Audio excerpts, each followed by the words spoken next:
Donc bonjour, alors je remercie les organisateurs pour ce magnifique programme de colloque et pour leur invitation. Je suis très honorée d'introduire cette dernière session consacrée aux relations que les hommes ont entretenues ou entretiennent avec les chevaux sous l'angle des sciences sociales. L'exercice consiste à me faire l'intermédiaire entre les spécialistes de cette matinée et les praticiens, professionnels et usagers contemporains du cheval qui constituent les divers publics de ce colloque. Ce n'est pas une mince affaire et je vais tenter de m'acquitter de cette tâche à partir de mon expérience personnelle des mondes de l'équitation, croisée avec quelques lectures que j'ai affichées là, y compris d'ailleurs de certains intervenants de cette matinée. Cette affaire est d'autant plus délicate que cette session propose d'examiner la relation homme-cheval à travers la notion de bien-être animal. Le registre de la relation au cheval bénéficie d'une grande profondeur historique si l'on en croit les divers traités d'équitation qui, depuis Xénophon et même Guiculi, vise à percer le mystère de ce rapport singulier aboutissant à une équitation plus ou moins précise. Y associer la rubrique bien-être suggère explicitement une perspective attentive à la préoccupation animale. Le surgissement de cette rubrique bien-être au troisième temps d'un colloque sur les origines de l'équitation révèle en creux une inquiétude nouvelle ou réactualisée quant à des restrictions possibles des usages du cheval sous l'effet combiné des politiques publiques, des transformations des publics cavaliers ou des actions de certains groupes d'intérêt. Donc cette question animale est ancienne, mais ce n'est qu'au milieu du XVIIIe qu'elle prend une forme collectivement organisée qui la transforme en cause politisée. C'est ce que documente cet excellent, absolument excellent petit ouvrage qui s'appelle Sociologie de la cause animale, dont je recommande vivement la lecture. Il est facile à lire, très riche sur les origines, le déploiement et les transformations successives de cette mobilisation autour de la cause animale. Il n'en reste plus que 2 exemplaires. Croiser les deux termes de cette session implique d'abord de situer cette mobilisation de défense des animaux dans la perspective des transformations historiques de nos sensibilités, de nos émotions, et puis de décrire brièvement comment cette préoccupation trouve sa place dans la singularité de la relation humain-animal en équitation. Alors le bien-être animal, c'est une préoccupation ancienne qui est à la mesure de nos sensibilités actuelles. Le bien-être animal, c'est la nouvelle dénomination d'un mouvement de protection des animaux anciens et multiformes, dont je vais rapidement présenter les racines.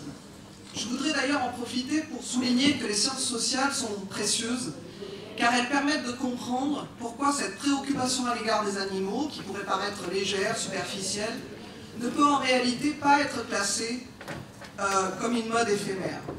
C'est d'ailleurs ce que vont montrer les orateurs et les oratrices de cette dernière matinée à partir de leurs analyses d'historiens, non, on ne sera pas là, d'ethnologues, de politistes, de sociologues ou d'éthologues, voire de vétérinaires.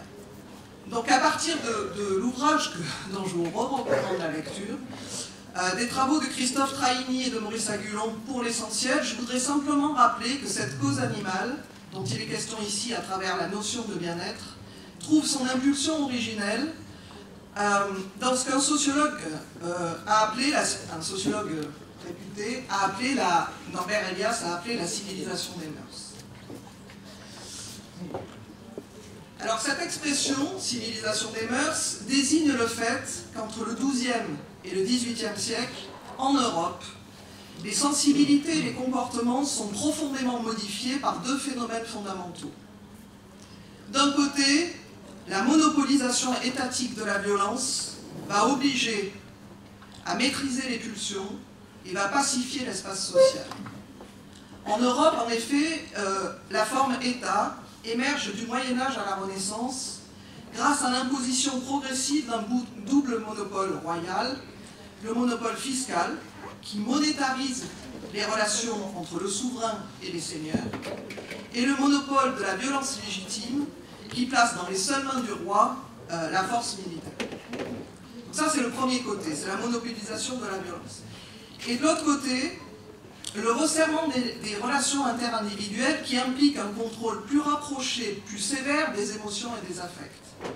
En effet, à la cour, la retenue, la maîtrise, le tact, qui distinguent les gentilshommes, toutes ces qualités vont remplacer les qualités guerrières, la cruauté, la brutalité, l'ardeur au combat, qui étaient autrefois requises de la part de la noblesse de chevalerie pour se faire valoir. À partir du XVIe siècle, les règles de civilité vont ainsi être élaborées à la cour et s'imposer aux couches sociales dominantes.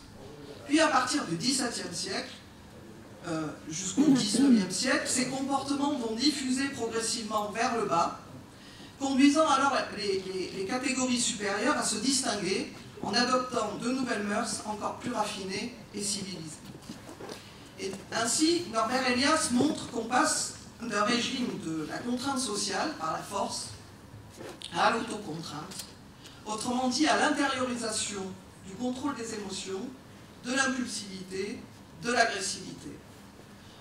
Tout ce que les gens, à partir de la Renaissance, tout ce que les gens ressentent relevé en eux de l'instinct, de la violence pulsionnelle ou de l'animalité, va être refoulé dans l'intimité. La nudité se montre moins, les odeurs corporelles sont dissimulées, les fonctions naturelles s'exercent dans des lieux dédiés et isolés, on ne mange plus avec les doigts mais avec une fourchette, on ne se mouche plus dans sa manche mais dans un mouchoir, etc. etc.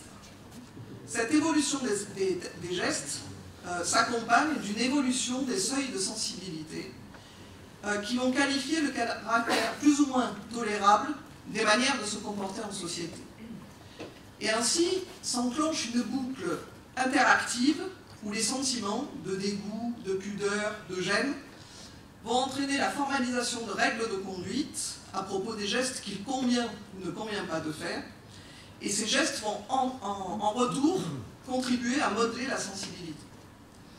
Bref, ce que je veux dire, enfin ce que Norbert Elias veut dire, c'est qu'au fil du temps, nos sensibilités se sont affinées et certains comportements qui pouvaient paraître totalement anodins ou banals apparaissent désormais inconvenants, choquants, répugnants, en un mot, insupportables. Et nous voilà arrivés au XIXe siècle, où l'urbanisation rapide et l'accroissement massif du nombre des animaux domestiques nécessaires à l'industrie, alors notamment pour l'industrie, l'exploitation des moulins à sang à côté des moulins à vent ou des moulins à eau, que François Jarige a étudié. Donc les animaux domestiques nécessaires à l'industrie, au transport, à l'alimentation sont de plus en plus nombreux, en ville comme dans les campagnes. Cette fréquentation quotidienne conduit à se préoccuper de leur sort, d'autant que le spectacle de mauvais traitements est courant et heurte la sensibilité des riverains civilisés et distingués. Lesquels riverains sont d'autant plus scandalisés que nombre de ces brutalités, ou en tout cas les plus visibles, sont exercées sur un animal réputé noble, le cheval, et en plus par des gens du peuple, les charretiers ou les cochers. En Europe donc, les rapports aux animaux vont se modifier et les collectifs de protection sont créés un peu partout sur le modèle précurseur de l'Angleterre en 1824, qui va donner naissance donc à ce fameux mouvement de la cause animale. En France, après la création de la SPA en 1845, c'est un officier de cavalerie, Jacques Delmas de Gramont, qui fonde en 1850 la Ligue française de protection du cheval et impulse la même année la loi qui portera son nom. C'est un homme d'ordre, élu en 1849, positionné à droite, mais il est à sa grande surprise davantage soutenu par la gauche, notamment par Victor Schœlcher, l'homme de l'abolition de l'esclavage, que par son propre camp, qui émet toute une série d'objections d'ordre pragmatique. Comment contrôler les exactions si on ne met pas un gendarme derrière chaque animal, les questions de liberté des propriétaires des animaux qui savent très bien comment les traiter de sorte qu'ils soient toujours profitables, etc. Ces sociétés protectrices, qui à l'époque sont réservées aux élites sociales, proposent de nouvelles normes de comportement dans les relations entre les hommes et les animaux, Et ces nouvelles normes de comportement visent à la fois à améliorer le sort des animaux et à moraliser le comportement des hommes. Elles s'appuient sur un double dispositif qui est à la fois un dispositif d'éducation et un dispositif de répression. Sur le versant éducatif, vise à encourager la bienveillance et récompense la bonté envers les animaux à travers l'attribution de prix et de médailles. Le versant répressif, lui, criminalise la violence et les brutalités excessives. La loi Grammont, qui reprend les arguments des fondateurs de la SPA, sanctionne ainsi par des amendes, voire par des peines de prison, je reprends le texte de la loi Grammont, ceux qui auront exercé publiquement et abusivement des mauvais traitements envers les animaux domestiques. Donc, s'adossant à ces deux volets éducatifs et répressifs, les sociétés protectrices des animaux du 19e se donnent à voir comme un relais puissant du processus de civilisation analysé par Norbert Elias. Elles participent en effet à diffuser les normes de sensibilité et de contrôle des pulsions qui étaient hier propres aux élites sociales auprès de couches de plus en plus larges de la société, y compris vers les catégories populaires.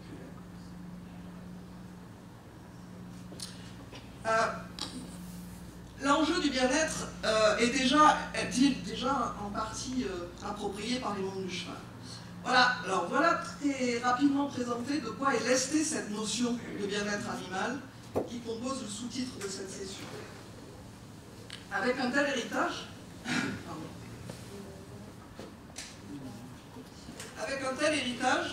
on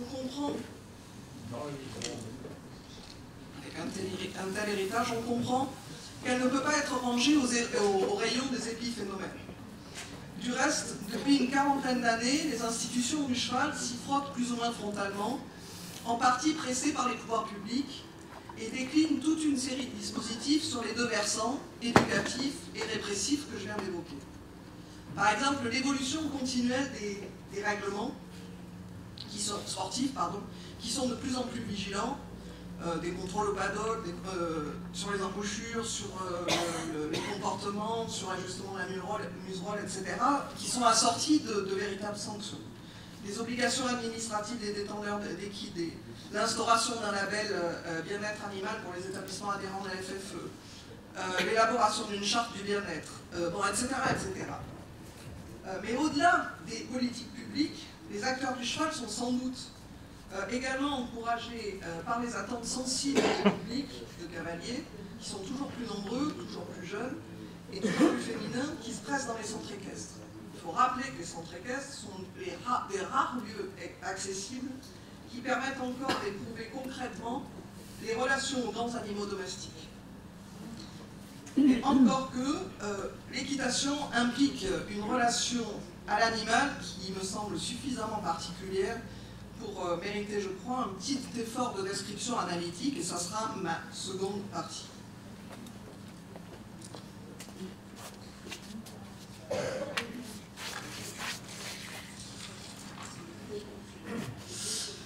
Donc, dans le registre global des rapports entre les humains et les animaux, force est de constater que dans la pratique de l'équitation, la relation passe essentiellement par un corps à corps intime. Autrement dit, l'équitation implique la relation très singulière entre deux corps vivants, exigeant une codification précise permettant aux deux corps d'interagir et de se comprendre, sous la contrainte évidemment de leur conformation respective. Pour ce faire, le cavalier va commencer par adopter un système assez rudimentaire de communication binaire, consistant à utiliser son corps, sa position, la pression de ses jambes, ses talons, l'action de ses mains à travers les rênes et le mors, pour contrôler la vitesse et la direction. Le cheval va apprendre, quant à lui, à percevoir, interpréter, comprendre et obtempérer à ces actions du corps du cavalier. Avec le temps, les cavaliers vont progressivement adopter une posture consistant à accepter le corps à corps envahissant et mettre leur corps à l'écoute de celui du cheval, au service d'une précision accrue de leurs demandes. En changeant régulièrement de cheval, l'apprenti cavalier apprend à discriminer ses sensations corporelles et à ajuster de plus en plus rigoureusement ses actions aux réactions d'un cheval singulier. Au-delà de l'attention accordée à ces sensations, le cavalier apprend à leur attribuer une signification et il comprend confusément que ses capacités de relation au cheval sont au cœur du projet équestre, consistant à accorder toujours plus intimement son corps à celui de sa monture. Et ce sont les répétitions, la routinisation, qui d'une part banalisent et dédramatisent l'acte équestre, pour le cavalier comme pour le cheval, et d'autre part créent des automatismes, une mémorisation corporelle. Cette mémorisation est double, parce que cette mémoire s'inscrit dans le corps des cavaliers en même temps que dans celui des chevaux. De sorte que les chevaux aussi incorporent des savoirs dont la palette peut être très étendue, la palette des savoirs. Les chevaux, c'est de la mémoire faite corps. Les chevaux, donc, ne peuvent pas être considérés comme des partenaires passifs ou neutres dans l'acte équestre. En tant que corps vivants, ils ont chacun leur propriété biomécanique, leur raideur, leur fatigue, leur humeur, leurs émotions propres. En tant que corps socialisés, à et par l'équitation, ils ont aussi leur savoir incorporé qui va différer d'un cheval à l'autre. L'ensemble de ces propriétés les individualise et les personnalise, de telle sorte que si la codification est universelle, l'efficacité de son usage dépendra des dispositions des deux corps à interagir, autrement dit, de leur capacité respective à s'écouter et à se comprendre. Alors, il est particulièrement ardu de décrire plus précisément la manière dont ce registre de codification binaire peut être progressivement transformé en un langage des corps. Parce que c'est une expérience par corps qui est difficilement traduisible en mots. Mais je vais tenter le coup. Le changement de registre, du registre de communication signifié par ce passage au langage implique que la codification binaire que je viens de décrire soit remplacée par une sorte de grammaire susceptible de régir de manière beaucoup plus sophistiquée les interactions entre l'humain et le cheval.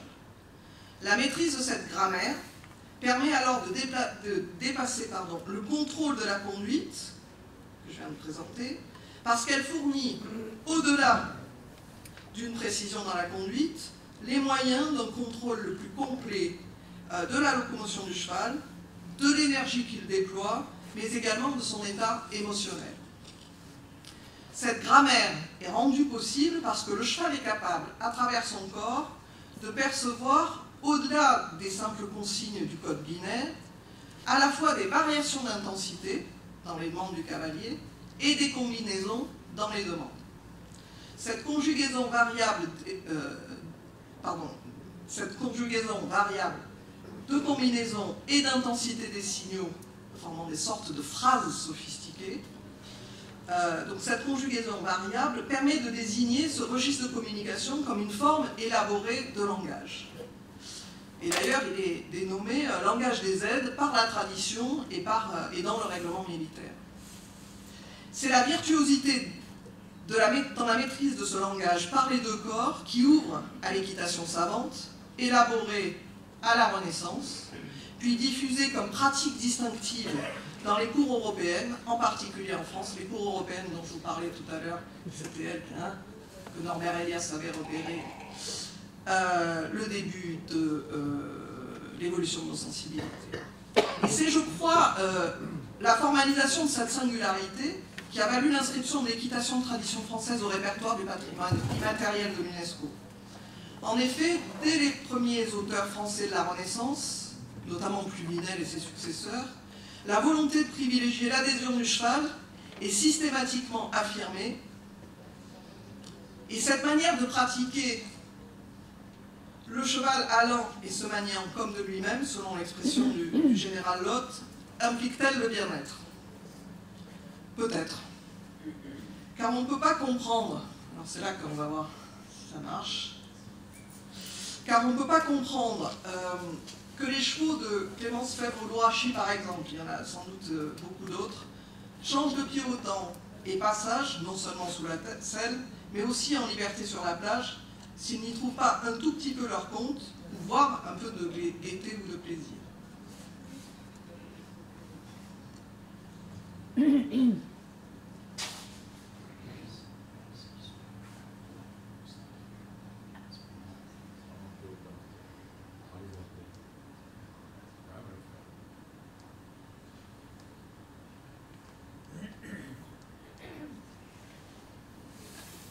Bien entendu, cette grammaire des corps si particulière qui constitue l'acte équestre s'inscrit dans un ensemble d'interactions des humains avec les chevaux beaucoup plus large et beaucoup plus banal.